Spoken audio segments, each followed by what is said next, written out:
Hello students. आज की इस वीडियो के माध्यम से हम लोग कुछ, जैसा कि आप यहाँ पढ़ पा रहे हैं, important questions series for determinant की बात करने वाले हैं। दरअसल इसकी आवश्यकता कुछ इस प्रकार से भी है कि काफ़ी स्टूडेंट्स के ये कमेंट आ रहे हैं कि हमें ये चैप्टर उतने अच्छे तरीके से नहीं समझ में आ रहा।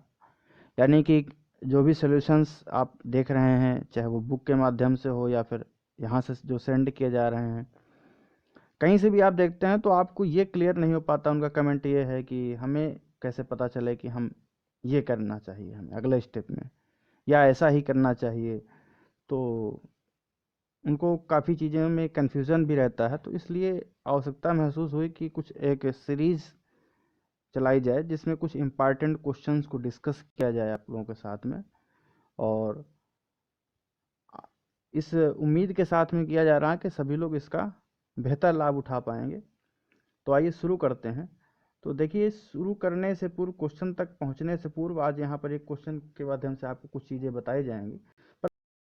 तो क्वेश्चन शुरू करने से पूर्व आज हम लोग यहाँ पर थोड़ा सा कुछ इस संबंध में कोई इम्पॉर्टेंट बातें भी यहाँ पर बताना चाहते हैं, जो कि आप थोड़ा सा ध्यान से समझें और सुने, जिससे कि आपको ये पता चल सके कि आखिरकार हम किस प्रकार से क्या रणनीति बनाते हैं क्वेश्चंस को सॉल्व करने के लिए। तो देखिए, यहाँ पर कुछ बातें आप समझ लीजिए। पहली बात तो ये है, देखिए, कि यदि आप पहली प्रश्नावली की बात करें तो वहाँ पर आपको केवल इतना सिखाया गया है कि डिटरमिनेंट्स का प्रसार कैसे किया जाता है, जो कि ज़्यादातर लोगों को समझ में आ चुका है अब तक में, जिन्होंने प्रैक्टिस की है। दूसरी बात यह है कि उन दूसरे नंबर पे आपको ये बताया गया कि प्रॉपर्टीज़ क्या हैं, प्रॉपर्टीज़ ऑफ डिटरमिनेंट्स बताए गए, यानी कि कुछ गुणधर्म बताए गए। तो आशा ये भी की जाती है, हालांकि उसका वीडियो भी एक बनाया गया था, तो आशा की जाती है कि आपको प्रॉपर्टीज़ भी समझ में आई होंगी। और तीसरी चीज़ ये है कि कुछ साधारण क्वेश्चंस जो आपके एग्जाम्पल में हैं वो भी आपको कुछ समझ में ज़रूर आए होंगे। जैसे कि प्रॉपर्टीज़ पे ही डिपेंडेंट कुछ क्वेश्चंस यहाँ पर बुक में डिस्कस किए गए हैं उदाहरण में। तो आशा है कि ये चीज़ें समझ में आई होंगी। परंतु यहाँ पर जो डाउटफुल चीज़ें हैं वहाँ पर ये हैं कि कहीं ना कहीं ज़्यादातर लोगों के कमेंट्स ये हैं कि हम ये नहीं जान पाते हैं कि आगे क्या किया जाएगा, अगला स्टेप क्या होगा, अगला स्टेप क्या है, ये समझना उनके लिए थोड़ा सा मुश्किल कार्य हो जाता है। तो देखिए, यहाँ पर हालांकि कुछ चीज़ें हैं, कुछ यूँ कह सकते हैं, कुछ ट्रिक्स हैं जिनके माध्यम से हम ये जान सकते हैं कि अगला स्टेप हमारा क्या होगा। परंतु चूंकि विभिन्न प्रकार के क्वेश्चंस हैं, हर क्वेश्चन में एक नई ट्रिक, या यूँ कहें कि अलग अलग प्रकार की ट्रिक्स इस्तेमाल की जा सकती हैं, और पर्सन टू पर्सन, या यूँ कहें अलग अलग प्रकार, एक ही क्वेश्चन को बहुत प्रकार से सॉल्व किया जा सकता है, लोग करते भी हैं सॉल्व। तो इसलिए यूं कहना कि इस क्वेश्चन को इस तरीके से ही आपको लगाना चाहिए या इसका ये मेथड है, ये कहना मुश्किल है, नहीं भी है और गलत भी है।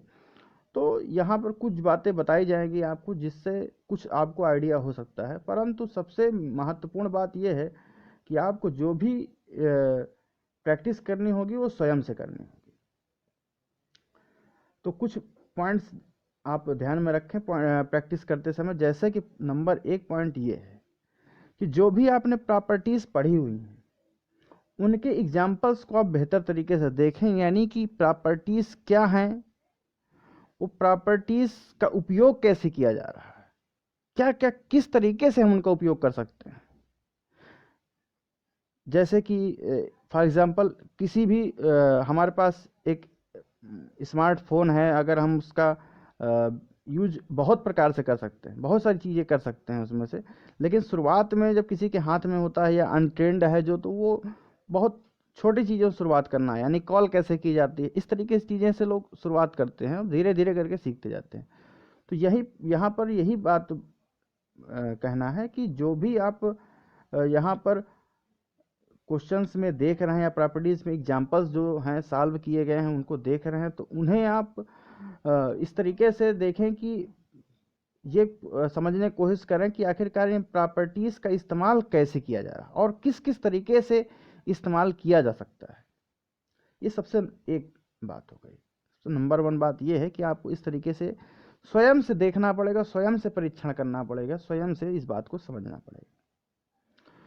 दूसरी बात यहाँ पर जो ये कहने वाले चाहते हैं कि देखिए ऐसे डिटरमिनेंट्स के ऐसे क्वेश्चंस जिसमें LHS में सामान्य तौर पर एक डिटरमिनेंट गिवन होता है और RHS में डिटरमिनेंट नहीं होता है।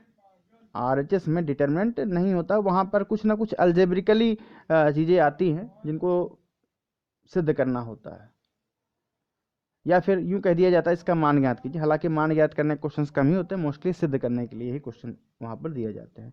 तो इस टाइप के क्वेश्चंस में देखिए हम अपने रिजल्ट को देखते हैं। सर्वप्रथम अपने रिजल्ट को देखते हैं कि क्या रिजल्ट हमारा 0 तो नहीं आ रहा, क्या रिजल्ट 0 तो नहीं आ रहा। अगर 0 आ रहा है तो आप प्रॉपर्टीज़ में उन प्रॉपर्टीज़ को ध्यान दीजिए जहाँ पर यह कहा गया है कि सारणिक का मान 0 हो जाएगा।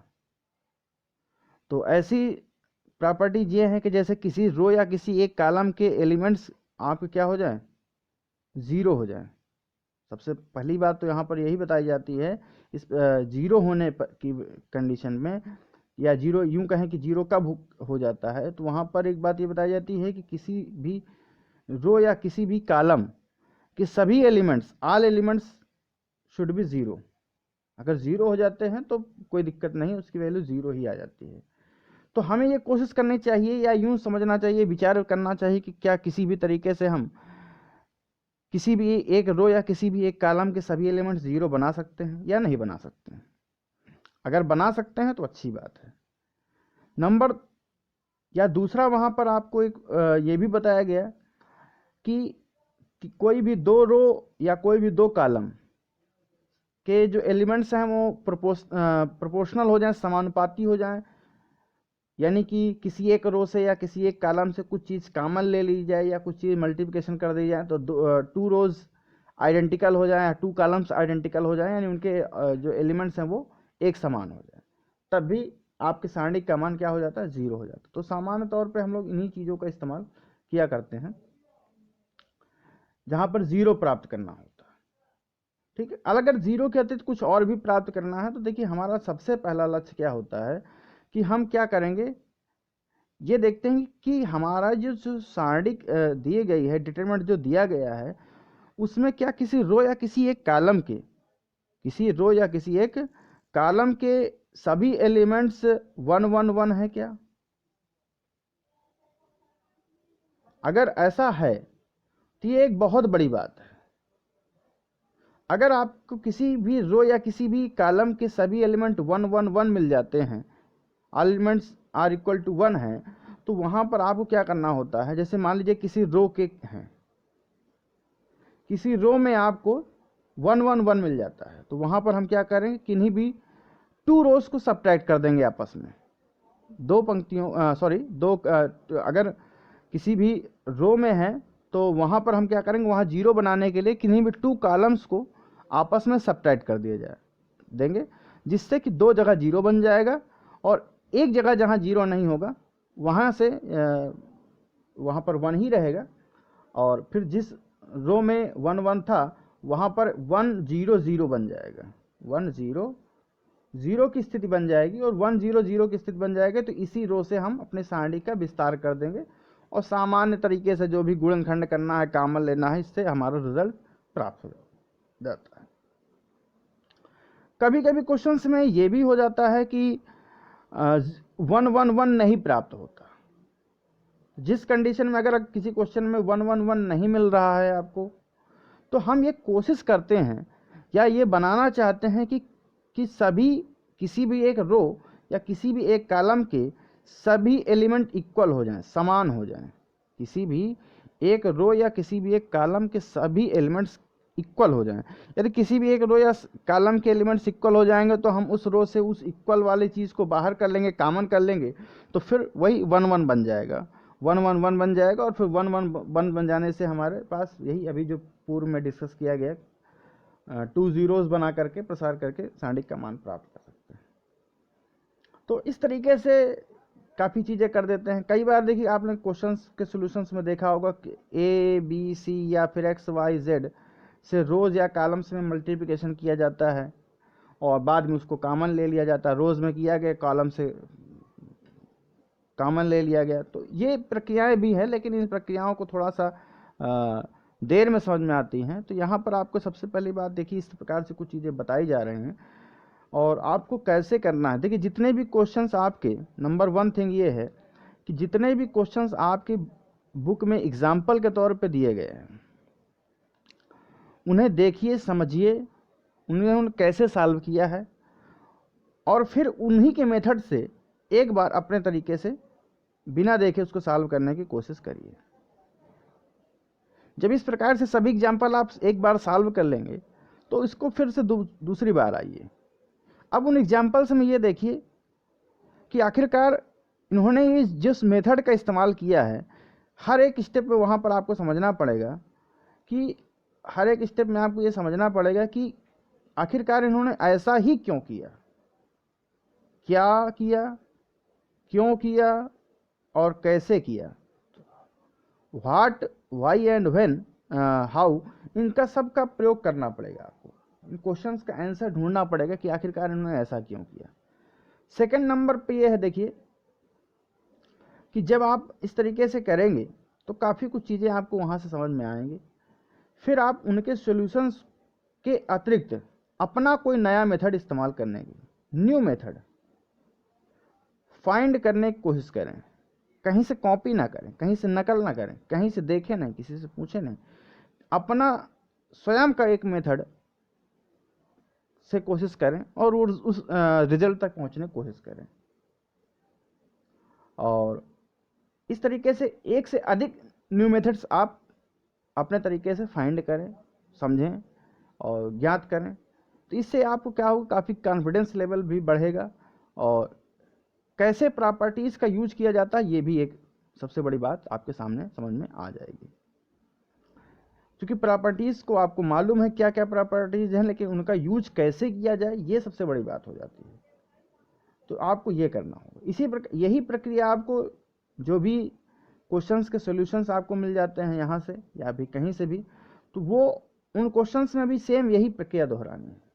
यानी कि पहले उस क्वेश्चन के सॉल्यूशन को देखें, समझें, इसके पश्चात उसमें क्या क्या किया बिना देखे अपने आप से करने की कोशिश करें। फिर जब अपने आप से बिना देखे कर पा रहे हैं तो न्यू मेथड्स खोजने की प्रयास करें, एक से अधिक न्यू मेथड्स खोजें और एट लास्ट में आप उस कंडीशन में पहुंच जाएंगे जब आपको ये रियलाइज़ हो जाएगा कि आखिर इसमें सबसे अच्छा तरीका कौन सा था। और जो भी सबसे अच्छा तरीका उसको अलग से एक जगह अलग कॉपी में नोट करके रख लें। ये आगे के लिए आपके लिए हेल्पफुल रहेगा।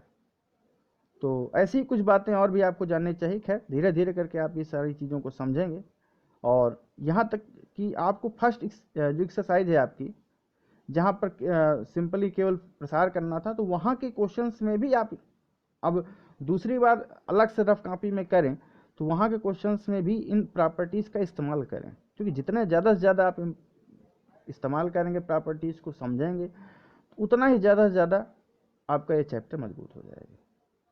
ठीक है, तो आइए शुरू करते हैं क्वेश्चन नंबर 1। तो जैसा कि आप ये अपनी स्क्रीन पे यहाँ देख रहे हैं, यहाँ पर एक हमारे पास लेफ्ट में एक डिटरमिनेंट गिवन है और राइट में जो है एक अलजेब्रिकली एक फैक्टर्स टाइप में हमारे पास गिवन है एक्सप्रेशन, जिसको प्रूव करना है। तो यहाँ पर देखिए हमने अभी बताया था कि डिटरमिनेंट एक साइड में रहेगा, दूसरी साइड में कोई अलजेब्रिकली चीज़ रहेगी, यानी डिटरमिनेंट नहीं रहने वाला है। अब यहाँ पर दूसरी चीज़ आपको ये भी बताई गई थी कि आप जैसे ही सिद्ध करना होगा तो देखें क्या जीरो तो नहीं सिद्ध करना है, तो यहाँ जीरो नहीं सिद्ध करना है। फिर अगर ये देखने की हमारे पास बारी आती है कि क्या किसी भी इस जो डिटरमिनेंट गिवन है इसके किसी भी रो या किसी भी कॉलम के सभी एलिमेंट 1 1 1 है क्या, तो यहाँ देखने को मिल रहा है कि देखिए R1 के सभी एलिमेंट 1 1 1 है। तो जो आपको अभी तरीका बताया गया था कि हम दो कॉलम्स को आपस में सब्ट्रैक्ट करके दो जगह जीरो बना लेते हैं और दो जगह जीरो बनाने के बाद आसानी से हमें कुछ ना कुछ कॉमन मिल जाता है और उसके पश्चात हम प्रसार कर देते हैं।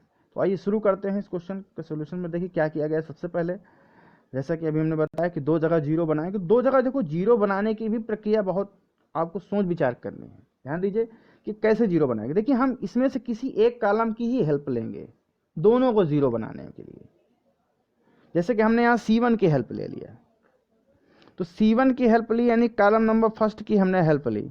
तो अब इसकी हेल्प से हम इसको और इसको सेकंड कॉलम और थर्ड कॉलम में जीरो बनाएंगे। तो क्या करना है, देखिए जैसे C2 में क्या किया गया, तो C2 में आप देख सकते हैं यहाँ पर कि C2 में क्या किया गया, C2 माइनस C1 किया गया, एंड C3 में C3 माइनस C1 कर दिया गया। तो 1 माइनस 1 जीरो यहाँ भी हो जाता है और यहाँ पर भी हो जाता है।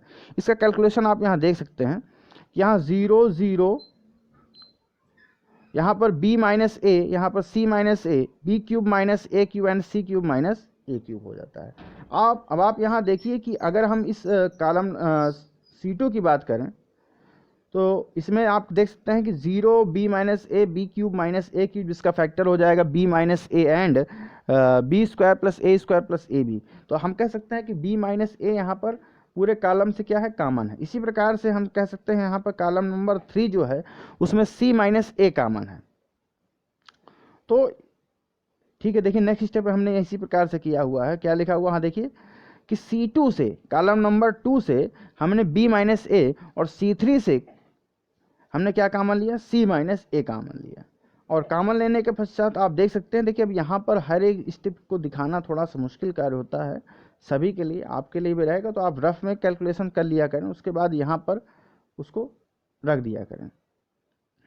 तो आप देख सकते हैं यहाँ पर 0, फिर यहाँ 1 हो जाएगा, और यहाँ पर चूँकि फैक्टर्स जो b cube minus a cube के थे उसमें था b माइनस ए और b square plus a square plus a b था। तो b माइनस ए कॉमन हो जाने के पश्चात आपका बचता है b square plus a square plus a b. इसी प्रकार से यहाँ पर भी है 0 1, c square plus a square plus c a मिल जाता है। फिर देखिए आप यहाँ पर फिर से दो जगह 1 हो जाते हैं। हालांकि अब यहाँ पर 0 करने की जरूरत नहीं, हम डायरेक्ट प्रसार भी कर देंगे तो प्रसार से ही हमारा आ जाता है रिजल्ट। तो देखिए यहाँ जैसा कि आपको लिखा हुआ है कि R1 से प्रसार करने पर, देखिए R1 से ही क्यों प्रसार किया गया, क्योंकि यहाँ पर 2 0 मिल गए हमें। तो जहाँ पर ज़्यादा से ज़्यादा 0 मिल जाएंगे वहाँ से ही प्रसार किया जाएगा। तो यहाँ से देखिए प्रसार किया गया, और इसके पहले हमने यहाँ देखो b माइनस ए था, तो b माइनस ए में चूंकि रिजल्ट जो लाना उसमें a माइनस बी है, तो यहाँ माइनस कॉमन कर लिया है, तो b माइनस ए माइनस बी में बदल गया है। प्रसार करने में देखिए यहाँ 2 0 मिल जाते हैं, तो उन दो स्टेप को लिखने की जरूरत नहीं, यहाँ पर हमने -0 + 0 शो कर दिया है, हालांकि कोई लिखने की आवश्यकता नहीं है। अब यहाँ पर 1 की बात करें, अगर 1 है तो यहाँ 1 देखिए लिख दिया गया। अब 1 फर्स्ट रो में है, फर्स्ट कॉलम है, तो इनको हटाने के बाद देखिए ये आपके पास ये बचते हैं, तो इन्हीं को हमने डिटरमिनेंट बना लिया। अब इस 2/2 के डिटरमिनेंट का प्रसार कर लेंगे। तो देखिए जैसा कि यहाँ प्रसार किया जा रहा है, इस 1 का मल्टीप्लिकेशन इधर ये करने पर यही आ जाएगा, फिर माइनस किया गया, फिर इसका इन दोनों का मल्टीप्लिकेशन करने पर ये आ जा रहा है। इनको आपस में सब्ट्रैक्ट करेंगे, और सब्ट्रैक्ट करने पर देखिए क्या यहाँ पर प्राप्त होता है, सी स्क्वायर। देखिए यहाँ पर ए स्क्वायर से ए स्क्वायर कैंसिल हो जा रहे हैं, तो सी स्क्वायर माइनस बी स्क्वायर ये आ रहा है, और सी ए प्लस और माइनस ए बी आ रहा है यहाँ पर। अब यहाँ पर हम देखिए क्या कर रहे हैं कि C square minus B square को C minus B C plus B कर दे रहे हैं, और इन दोनों में देखिए यहाँ पर दोनों में ए कॉमन है, तो ए कॉमन लेने पर सी माइनस बी आ गया। तो हम यहाँ देख सकते हैं कि यहाँ पर सी माइनस बी दोनों जगह पर है, तो सी माइनस बी हम कॉमन कर लेंगे, तो यहाँ सी प्लस बी, यहाँ से ए आ जाता है, अर्थात ए प्लस बी प्लस सी बन जाता है। परंतु हमें जो लाना था वहाँ पर सी माइनस बी नहीं था, बी माइनस सी था, तो इसलिए यहाँ माइनस कॉमन कर लिया गया, -1 कॉमन किया गया। देखिए ब्रैकेट में लिखा गया है, ब्रैकेट में लिखना यहाँ अनिवार्य है इस तरीके से, अगर आप ऐसे लिख देंगे तो उसका अर्थ दूसरा निकल आएगा। तो यहाँ देखिए ब्रैकेट में लिख दिया गया -1, और फिर यहाँ देखिए ये -1 है, और यहाँ पर भी एक माइनस है, तो माइनस माइनस प्लस हो गया, तो हमारे पास a माइनस बी, ये b minus c minus a, and यहाँ पर a प्लस बी, यानी जो भी रिजल्ट लाना था वो आपको मिल गया। तो इसी प्रकार से आगे भी कुछ क्वेश्चंस की इसे सॉल्यूशंस आप लोगों को इसी तरीके से समझाए जाएंगे, और आशा है कि ये सारी चीज़ें आप लोगों को समझ में आ रही होंगी। तो ठीक है, आप लोग वीडियोस को देखें और अच्छे तरीके से देखें, और जैसा कि इस वीडियो में बताया गया उन सभी चीज़ों को आप अपने तरीके से प्रैक्टिस करेंगे, तभी आपको बेहतर समझ में आ पाएगा।